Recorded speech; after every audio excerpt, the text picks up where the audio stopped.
Pro Audio Secrets, a show that helps you to find your own voice in sound.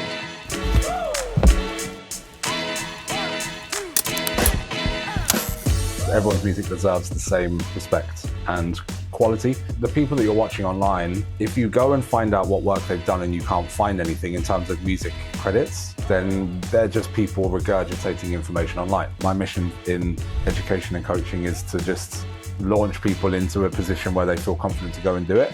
I will mix your single for $40, album for $200. It's like,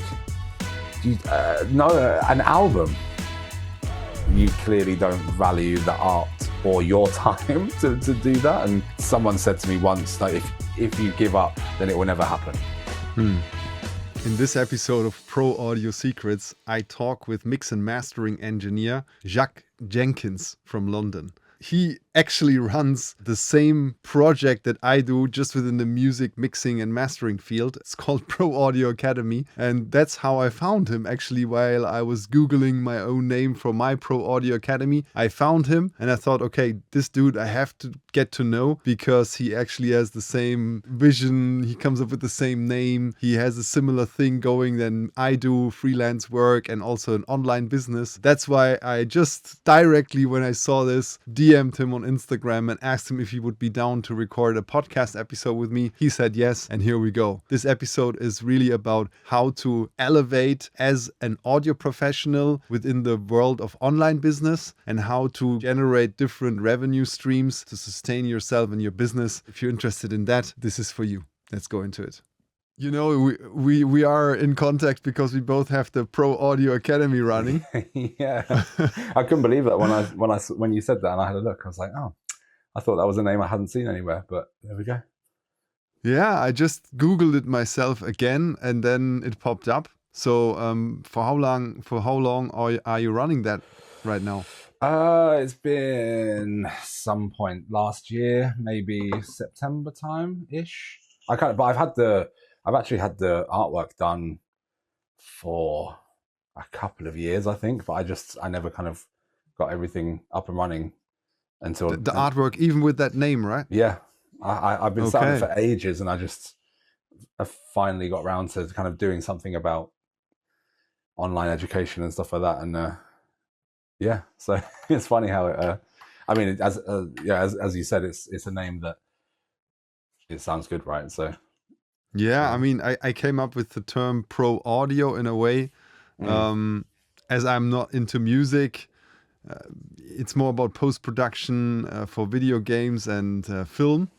And there's actually a company in Germany that's called Pro Audio. It's a wholesaler for audio gear, basically. Okay. They have a huge facility somewhere in the south of Germany, hosting also events there for immersive audio, blah, blah, blah. So that was something I thought, okay, Pro Audio, that is actually a brand in Germany. And they have even an URL somewhere, which is proaudio.academy. But it is for something else, for their own academy or for a magazine they run or something like that. So I thought, yeah, maybe doesn't really matter. It's really something else. But now your Pro Audio Academy is the same thing basically, but just for music producers, I assume, right? Yeah, more music producers and sound engineers, I guess. But it's very new, and I'm very open to not having the same thing. So I mean, same for me. You know, I also the name is a bit broad. Yeah, it can be anything, and pro audio is a term that is all over the internet. So maybe it's not the best thing.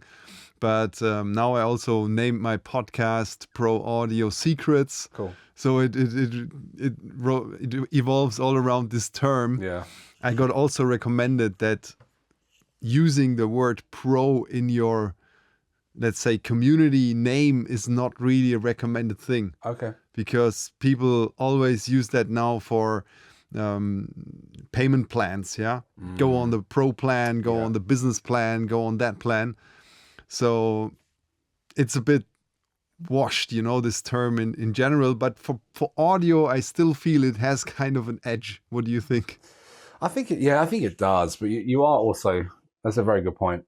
about the pro plan or yeah, I hadn't thought of that. But it's interesting you say about the pro audio academy. That's when I was looking at maybe I get a domain name so I have it. I actually looked for pro audio academy and noticed it wasn't available. So that's funny that came up. That's why, yes. Yeah, Some that'll be Germans came up with that Yeah. first. And you're located in the UK, right? Yeah, I am. I'm in London. Yeah, that's right. Downtown London, or which part? I'm in East. Over on the very edge of East London, kind of almost bordering on Essex, which is just on the edge of London.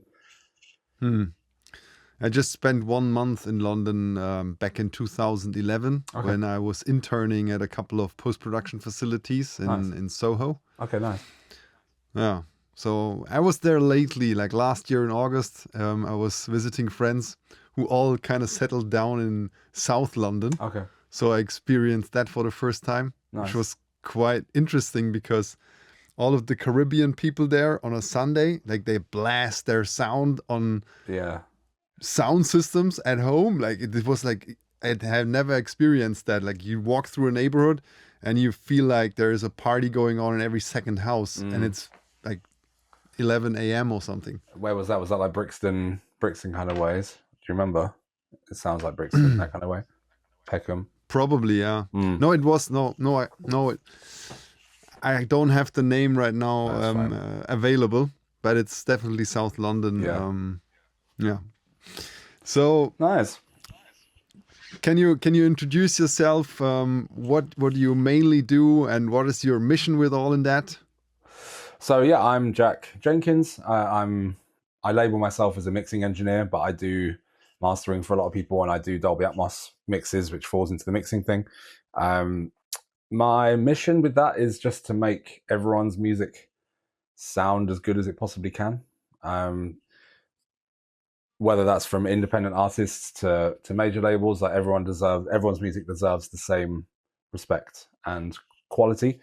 And in a time where it's like a race to the bottom price wise, quality is diminishing on people's music, and there's so much music being done. So I'm very much about high quality and keeping it at not a race to the bottom, because I don't like that, but keeping it at a price for independent artists where it's tangible, where they can get high quality for not super, super, super high pricing.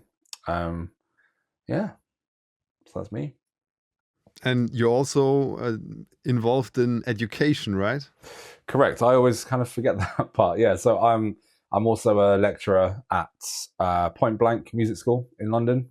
Point Blank have schools in LA and Ibiza and a big online presence as well. I've been at Point Blank for 3.5 years now, I think, and I teach the art of mixing, mastering, and I created the spatial audio mixing with Dolby Atmos course, which we started in January. And so I'm kind of the course developer and leader in that space.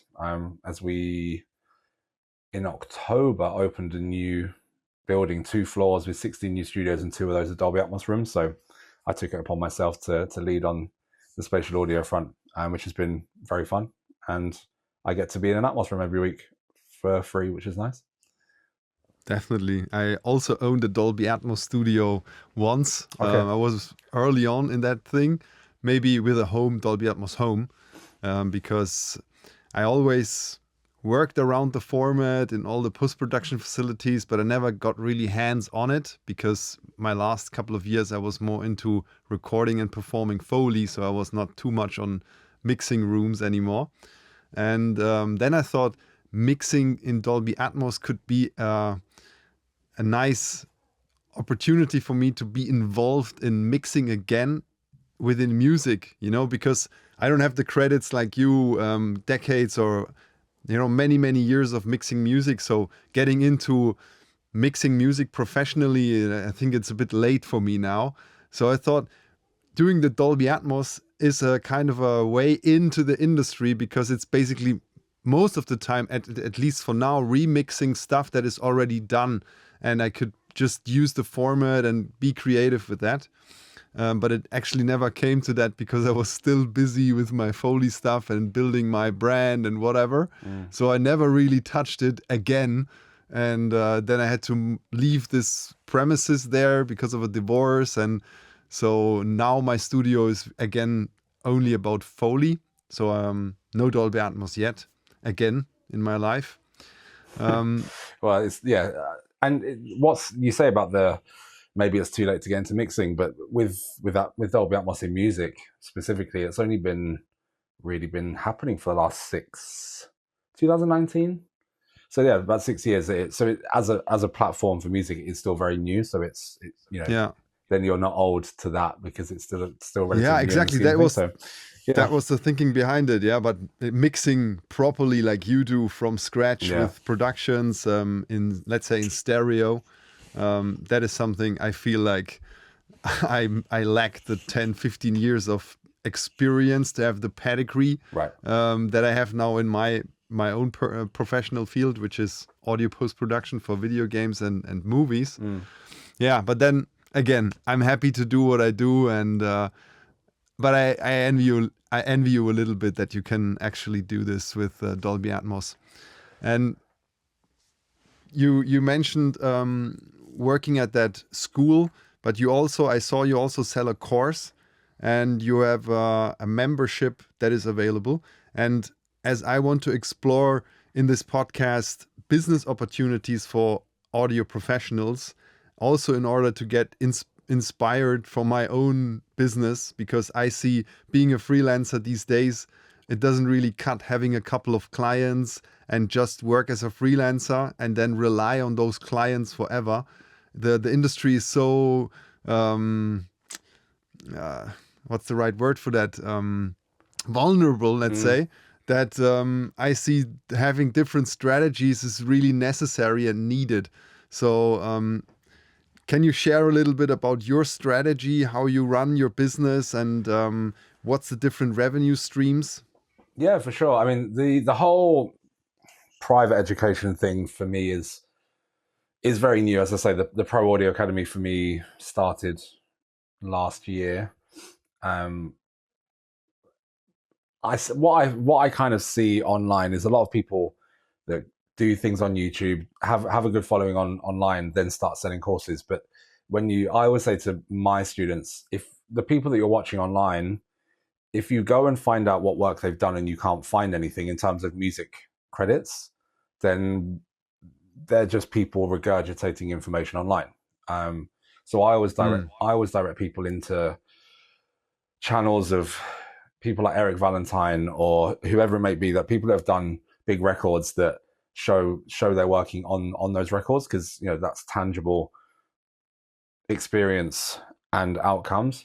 So for me, I've been mixing for 15 plus years, but it was the education part for me that after a couple of years of being a lecturer, really, really enjoying it, I just felt like there's more that I can give to more people that don't want to go to a music school for a year or 2 or 3, whatever.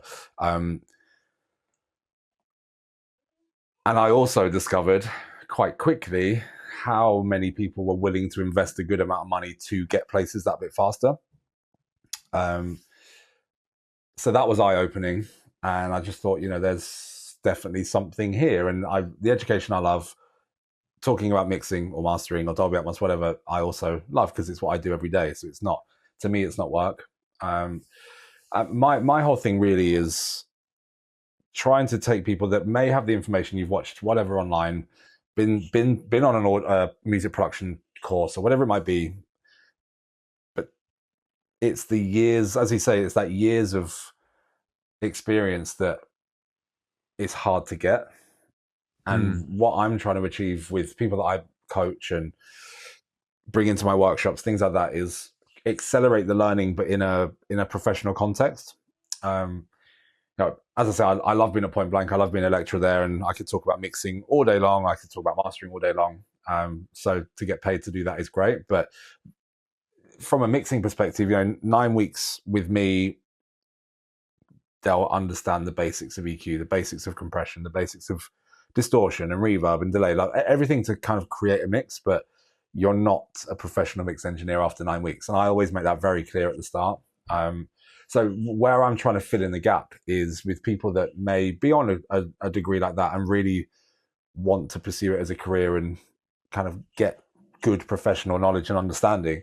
So it's not from a basic, I can do it from a basic level, of course, but typically the people that I work with have knowledge, but are frustrated that they can't get the pro sound from their, to use that word pro, kind of the professional sounding mixes, or, you know, building to a point where they're delivering a sound that they're confident enough to then go and charge people for mixes.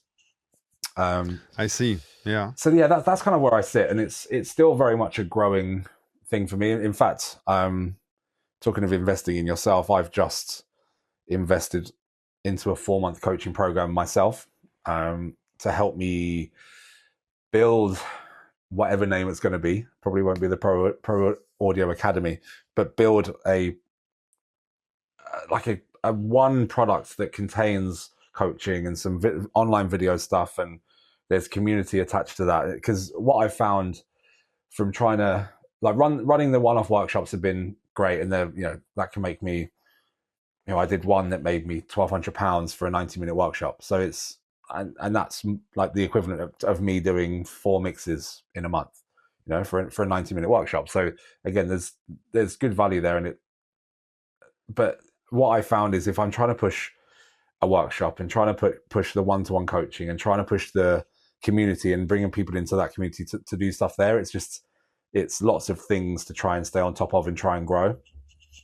And I'm not a business person like that. I've learned many things over the years, but I'm in a newer space now with this, where I can see the potential, and I've seen some success in the last 6 to 9 months, but I'm just picking the low hanging fruit, and there's so much more that I don't fully understand how to access. So, you know, I've taken the decision. I've found a really great group of people that do coaching specifically for musicians and artists that are looking to sell their services in some way. So I start that journey at the end of the month. Actually, I've got a couple of big mixing projects on right now, so I'm doing that first before I kind of dig into that. But yeah, I'm looking forward to it, because it's, you know, there's things that I could go online, just like the people that do watch stuff on YouTube to learn how to mix. I could go and do that and spend 2 years learning how to do this and that and marketing and that. But, you know, having that focused time with somebody is going to get me there faster and have all the foundations I need. So yeah, I'm looking forward to that, just to kind of really expand where I'm at.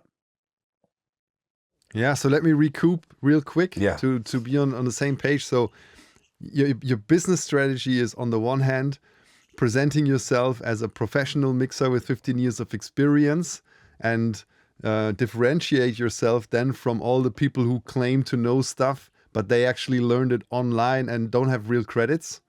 And you communicate that through social media, and you also make a little bit of educational content that steers people into your, what you mentioned, group coachings, one-on-one coaching, a little community that you run, and you also sell an online course, right? But it's all a bit all over the place. Yeah. And your main revenue is still from freelancing and mixing for professional music producers and professional music mixer and mastering, right? Correct. Yeah, that's right.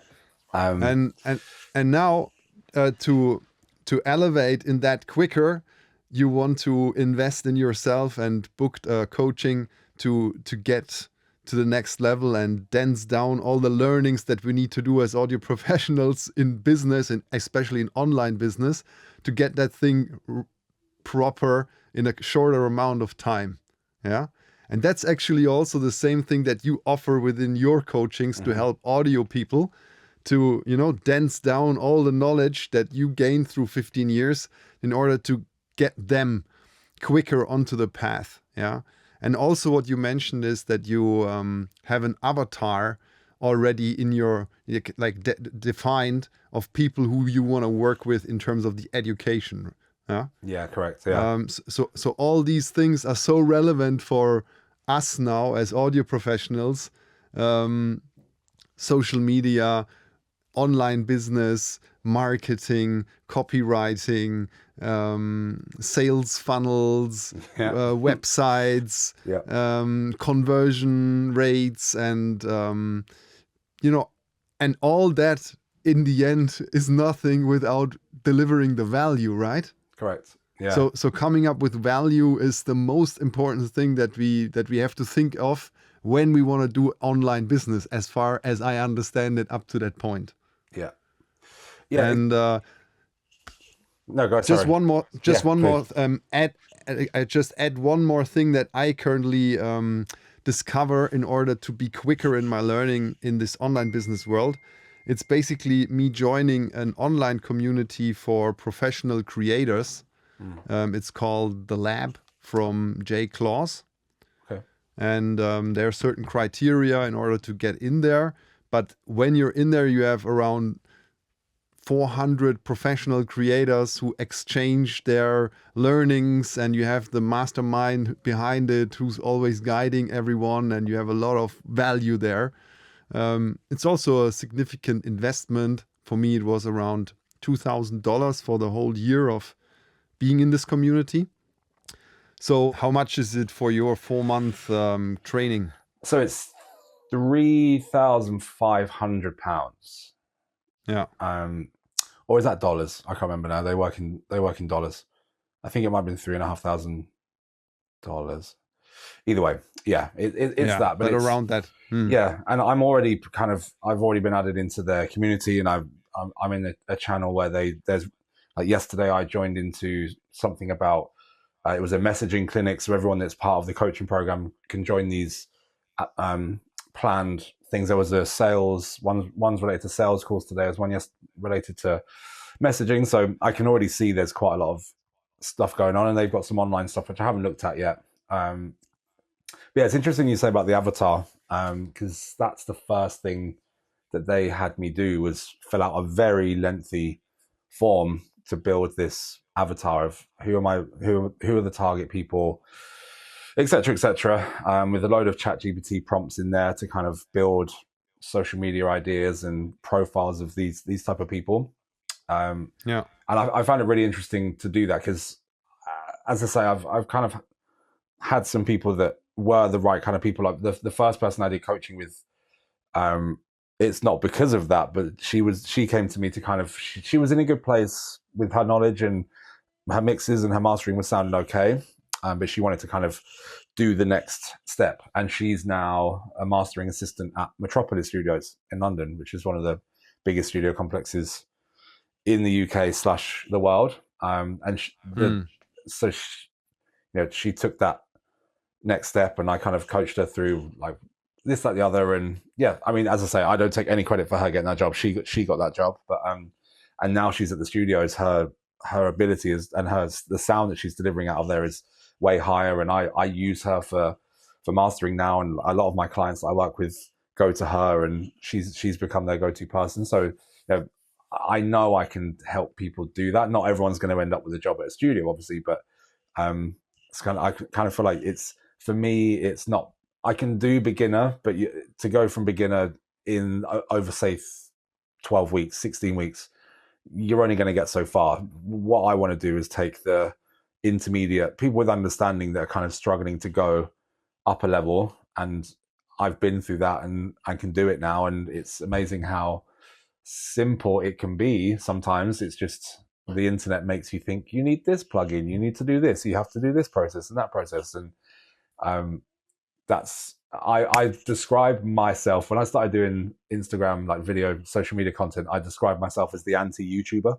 I was trying to give all the information that was like, don't do this and don't do that. And because there's so much of like, you should do this and you should do that. And it's like, you don't have to do that. Like you're making a record sound great, and there's many ways to do that. So a lot of my stuff is like, don't mix in solo, and don't use this pink noise method that everyone talks about. Because so many students ask me about listening to pink noise, you get a better balance of a mix. It's like, it's hassle.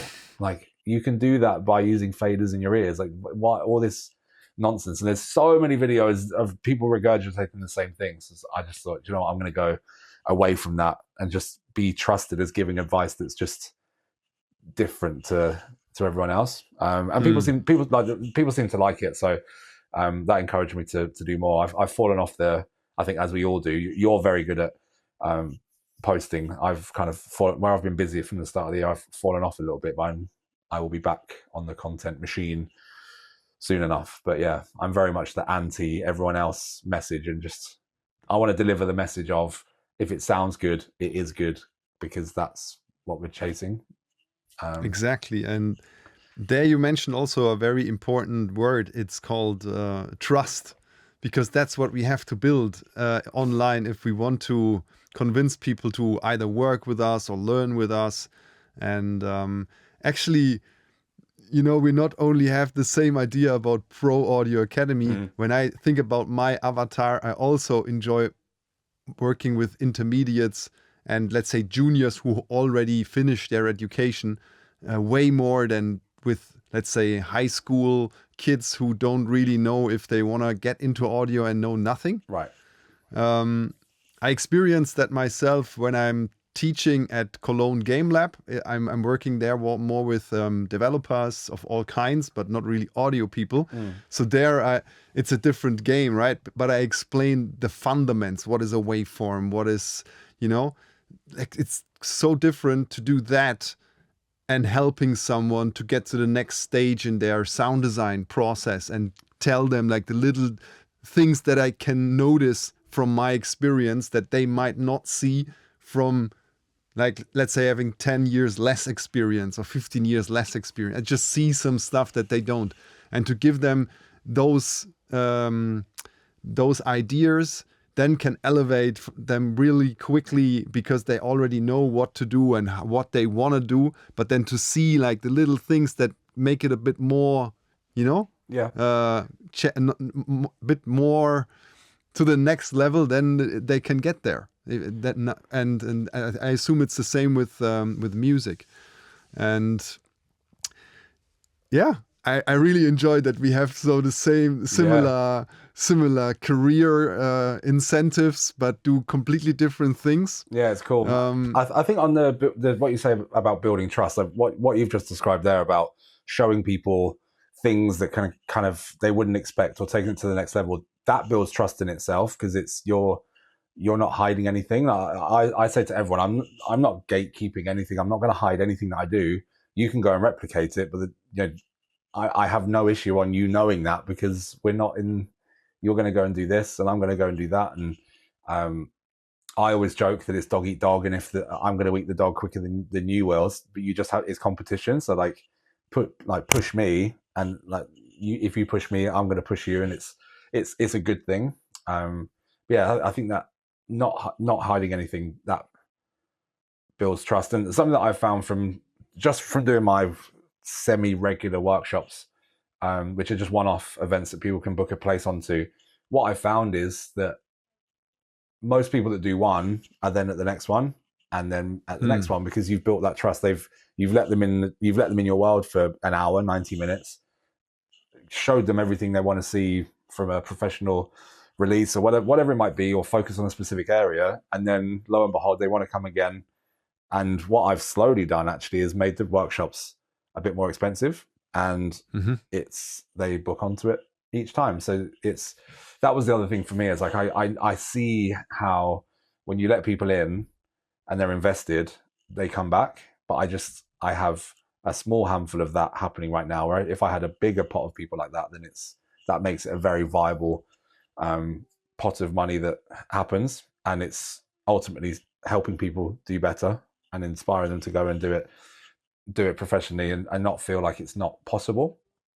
So yeah, I like that. Yeah, definitely. Quick one: if you haven't subscribed to the channel yet, please do so now. It really helps the channel to grow, and also us to maintain this. And I can promise you to become a better host, to ask better questions, and to get the right people in consistently for all of us to grow as audio professionals within our craft and in our business. Thanks again. Subscribe now, and let's get back to the episode. Talking about pricing, I realized the entry level or to get into your community is very low ticket. It's only £9 and then it goes up to 19, right?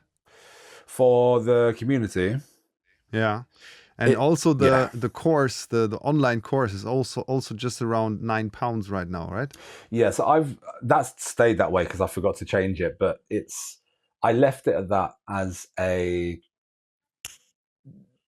more of a chance. Like that vocal mixing masterclass was an online thing that I hosted, which was I recorded and I chopped it into two and then sold it again afterwards. So it kind of regenerates its money off of doing it already. So my intention wasn't to make that high priced and not many people get it. It was more. The idea is to kind of get the buy-in from people, offer something at a low price. There's a lot of value in there, and then once they're in my email list, then when other things come along, then there's more chance that they'll be invested. So that was my intention. I actually, once I start the coaching program, this might change, but my thinking recently was just to make that vocal thing free, just completely free. And again, there'll be more, and then I can publicize that more, talk about that more as like a chance to just grab this, spend 90 minutes learning something cool about mixing vocals, and then it's email capture, right?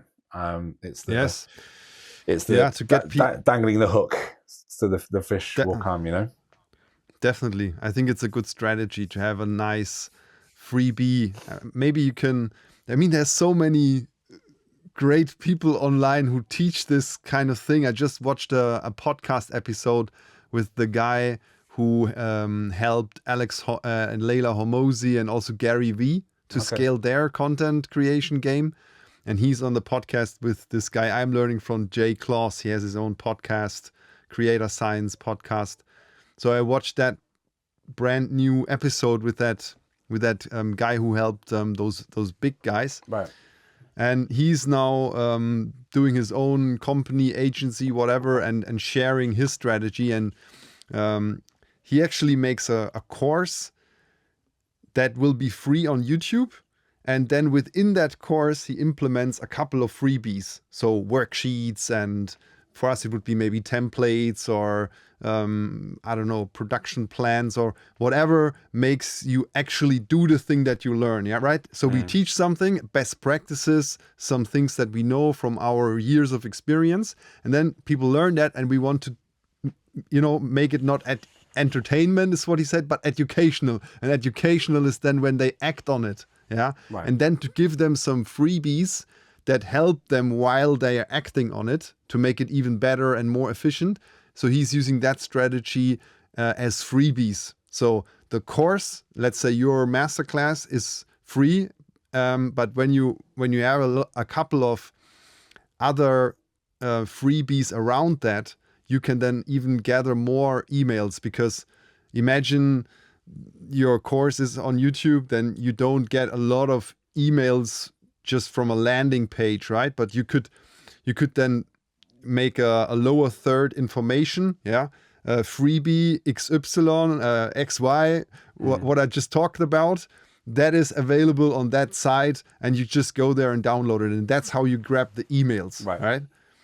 And then talking about email, this is also something I struggle with so much. I use Instagram automation with ManyChat. And then I have a couple of free sound effects that people can just comment SFX, and then they have to put their email down, and then they can opt in for the newsletter or not, and they will still get the sounds. Okay. And then now it took me so much brain power to do that, to automate that with Kit, that the email then automatically gets into Kit, because the first year of me doing this was really doing it on very popular posts, and so I got a lot of traffic. People commented, and then I had to DM every person separately and make the whole communication with everyone, and then putting it into a list that really didn't work. So it took me, I don't know how many days to get maybe 400 email subscribers and a whole year. Yeah. And then I started using this automation. And once that was set up, my email list grew up to 600 within just a few weeks. Nice. And there was then no more work into this whole process. Like this whole pain went away, and now it automatically generates these new email followers into my kit. So now the next challenge is how to get more of those and how to build sequences that those people really get onboarded into the whole thing, and the value process flows within the email, right?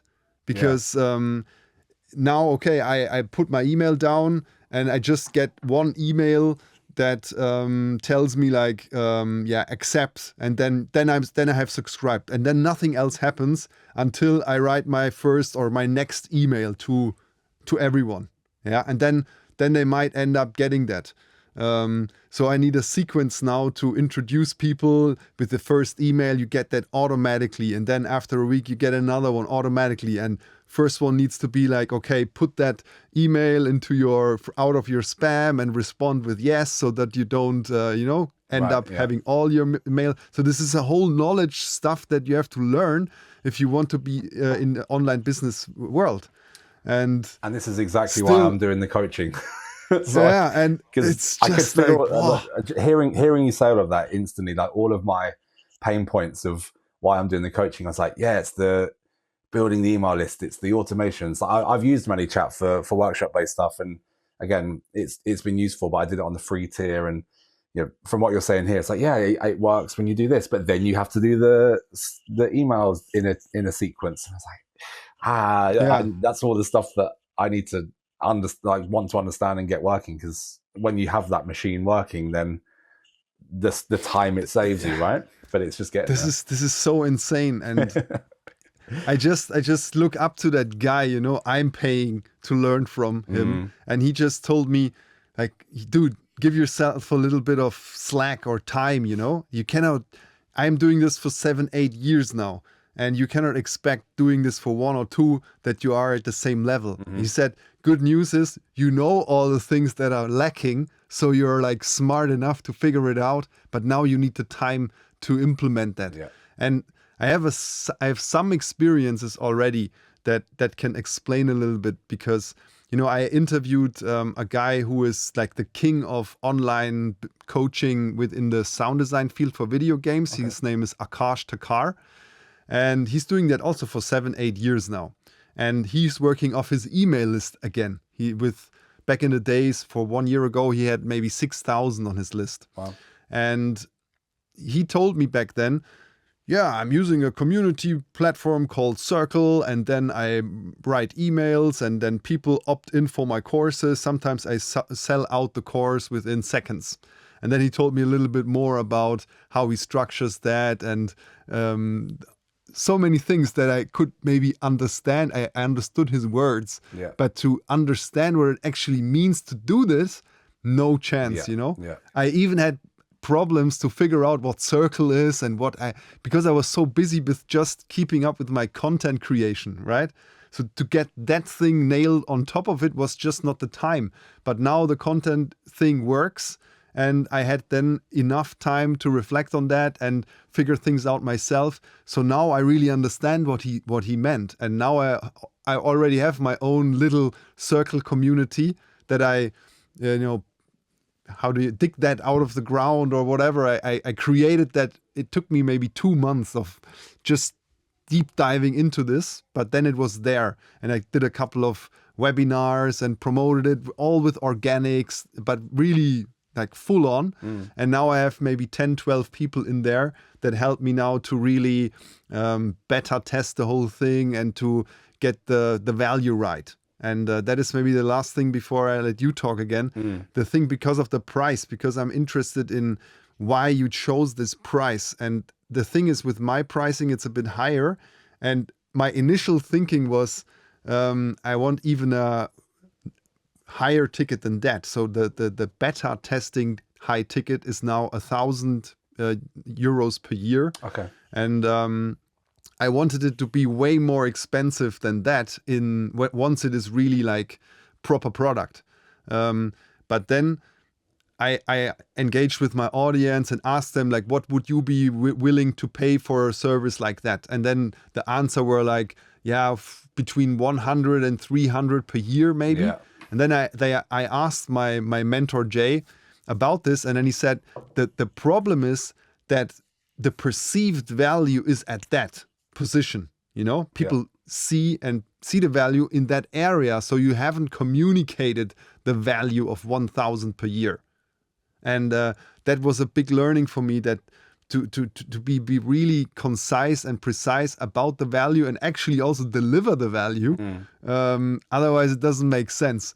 And that is also a big advice coming from Jay. If you want to do a community, you have to run the numbers. And if the results that you're coming up with doesn't match your expectation, maybe you shouldn't do it. Yeah. You know? I'm actually I am starting to think that with mine, because I just haven't had that push to grow that further. That's very sound advice. For me, the £9 thing, I choose everything ending in a 9 because that's what Apple do, and there's some psychology around prices ending in a 9 that it's more friendly to look at than something else. So that's why I do that. Not that I'm trying to be Apple, but there's something behind that. But the main reason I kept it at a lower price is I've been in a Facebook community group called Control Room, which is full of music producers and sound engineers for years now. I couldn't tell you how many years it's been, but it's £5.50 a month, and it's always been £5.50 a month. And it's run by a guy called Ramesh Dodengoda, who's someone that I know, and he's a producer and engineer from Wales. He's worked with Bring Me the Horizon and loads of people. Very, very good at what he does. But he started this community years ago. I think he was very, very smart to do it when he did. And he's got 1,100 members or so. It might be more. I've not looked in a while. But that's the other thing. I don't even go on Facebook anymore, but I'm still part of the community. I'm in the Discord, and it's actually, when I was going through the process of learning Dolby Atmos and I was building the course for Point Blank in Dolby Atmos, I was reaching out to engineers in the Dolby Atmos group within the community, and like I did a couple of sessions, recordings, like podcast style things with engineers there, and it's so for me, I see the £5.50 come up my account, and I'm like, oh yeah, I'm still signed up to that, but there is value in it for me when I need it. And there's loads of great people in there. But yeah, I saw that and I was like, Ramesh is making nearly £6,000 a month from Control Room as this passive.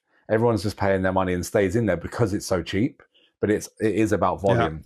So I thought, exactly. £9 is technically, it's not quite, but it's almost double £5.50. So I was like, it's still, in London now, if you want to be in central London and buy a beer, it's like £7 or more. So I was thinking like it's just more than the price of a beer to be in that every month. And I give mixed feedback in there. I ran a mixed competition a couple of months ago, and that was really cool. I've done I'm mixing. I just live stream and people can join and just watch while I'm mixing something real time.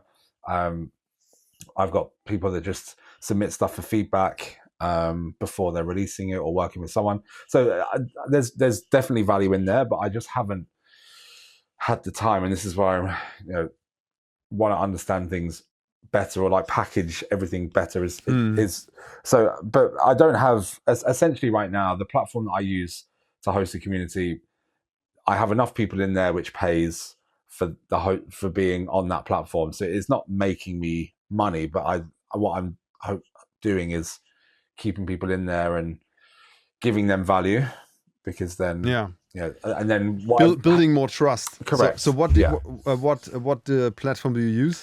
It's something called Kajabi. It's something that I got put onto, and that's where, because you can do the coaching through there, you can do your workshops through there, you can put your community through there, so you can put everything through there, and it's in one place. But yeah, as I say, I pay for my subscription with Kajabi, and then my payments come through for the community, and it essentially pays for itself. I'm not, so it's not I'm not losing money, but I'm not making money, but I'm kind of just trying to keep those people there to build trust and have like, so when there's other things, and actually there's people that I'm doing a workshop in the next couple of weeks. And there's people that are in the community that have bought onto the workshop. So again, it's that trust piece of they're getting value here, and they think, oh, this is something that I haven't got, and I need in my skill set. So there is something there, but as I say, I'm very green and very new to the whole thing, and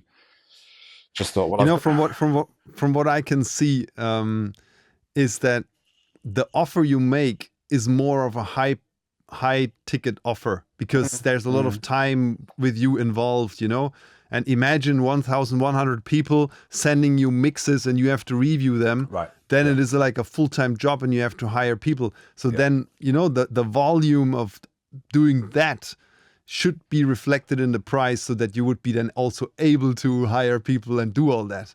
Right. That's maybe a thinking you can. I'm sure your coaching will be like 1,000 times more than what I just said. But just from outside perspective, and this, I admire you for doing this, because it shows that you're not about the money. You're about the value. You're willing to do all this for just paying for your community right now. You're in the beginning, you're willing to invest, and this is great, man. So thank you, man. I mean, ultimately we talked about this, like the revenue streams, like it does. I can see people doing very well financially from doing these things. Of course that plays into it, but it's not. For me, I'm the it's same. Not, it's like that's it's obvious. We have to live, right? It's a byproduct, right? For me, it's like also, it's additional, not it's. Yeah. We shouldn't be like apologetic for offering something, and people can buy it if they want. I mean, honestly, if audio people are very cool people, and I think this is something we all have to embrace, that if you want to get somewhere, you have to invest, and the best thing to invest is in yourself. And that's what you do, that's what I do. We spend our money in learning things quicker and being the best possible version of ourselves and what we love doing. Yeah. And that's also what other people should do if they want to get to that level. And I think there's no shame or blame or anything involved in that. Don't want to hold you any longer, because I know you want to take your son to bed. I've got time. Is there anything that we haven't covered that you think is very important to end this conversation with? I don't think so. It's been really great, especially where I'm in this part of my life right now, where coaching is very prevalent in me trying to do that and build that, but going through the process of being coached myself to help me coach, essentially, or build a business around that I can do the coaching part. It's easy. It's the business part. So, no, I don't think so. I just. You said about my mission. My mission as a mix engineer is to make the best sounding records for everyone that needs it. But my mission in education and coaching is to just launch people into a position where they feel confident to go and do it. Because that's where people fall down, is giving up because they don't think they can do it. And that's what you said about investing in yourself. We do that. And we're successful in what we do because we've done that. And there's people that, someone said to me once, like, if you give up, then it will never happen. It's such a simple thing, but it's true. It's like, so I kind of have these things like, if that's what you want to do, then you need to do this to make it happen. And if it means that I have to drag you along to get there and have, or just put the confidence in you to go and do it, then I will do that, because you can do it. There's millions of people in the world. There's hundreds of thousands of songs that get released on music platforms every month. There's plenty of opportunity to go and make that money and do that. It's just having that confidence to charge, because people often say, like, oh, I'll do stuff for free. It's like, well, if you do that, then you're kind of a bit stuck. Like, you need to put value on the work. And I kind of try and help people with that as well. I will never tell people, I don't know if you've ever had this with anyone, like, what should I charge? And it's like, well, your value is based on what you deem it to be. I can't tell you that. Like you asked with how much I pay for the coaching, like if people ask me what do I charge, then I'll tell them, but you've got to equate that value to experience and this and that and all this stuff, So that's where I'm trying to get to, is just all these people out there that are at this point where they're probably the type of people that I see a lot on Threads and Twitter, where somebody says, I'm looking for a mix engineer, and then they just reply, yeah, let's work, or I can do it. I actually saw a comment before we got on earlier. I saw a comment on something saying, if the song is fire, I will do it for free. Like, why does it have to be good to do it for free? If you're good, then you should charge for the song that's good. And it's just, there's a bit of a broken, I said before, this race to the bottom price wise. Like you said to me about my community price being too cheap, which I do agree with. And this is why I want to work on a higher ticket package or offer. But it's with mixing, there's a race to the bottom. I saw someone post something, and I don't normally like respond to things, especially to people that I don't know, but with this one I was just like, I can't allow this to happen. But it was, what was it now? It was, I will mix your single for $40, album for $200. It's like, no, an album, like, you're going to do 10 songs for $200 and it's going to take you, it's just like, I just had to reply saying, you clearly don't value the art or your time to do that. And lo and behold, there was no responses on the post, and it had been there for a while. So, seeing the value, like, people are going to see that and go, well, someone's not going to go, oh, perfect, I've got a really cheap deal here. They're going to say, well, that's insanely cheap. That's not going to get me the quality I need. So I kind of feel like there's a bit of a broken thing where all these people that claim to be, that's rude to say, but people that say I'm a professional mixing engineer with no credits. It's like, I'm sure you've probably seen that too. It's like, you're professional if you're doing it and getting paid, and that's why I want to help people get to, is like, you can say, I am a professional mixing engineer, here are songs that I've done and this is how much I charge, and then that gives them the confidence to go, oh, okay, I got paid, I'm going to go and do that again. And I feel like it's a little bit broken, and there's this fight for doing it the cheapest, but I don't think you don't stand out doing that.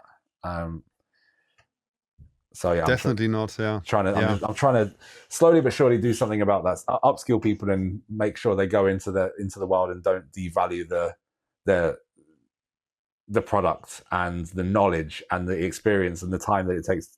That's what people are paying for. It's like, make sure you go out and value yourself and what you're doing, and don't make everyone else fight for stuff for $10 a mix or whatever it is that people charge. Just insane.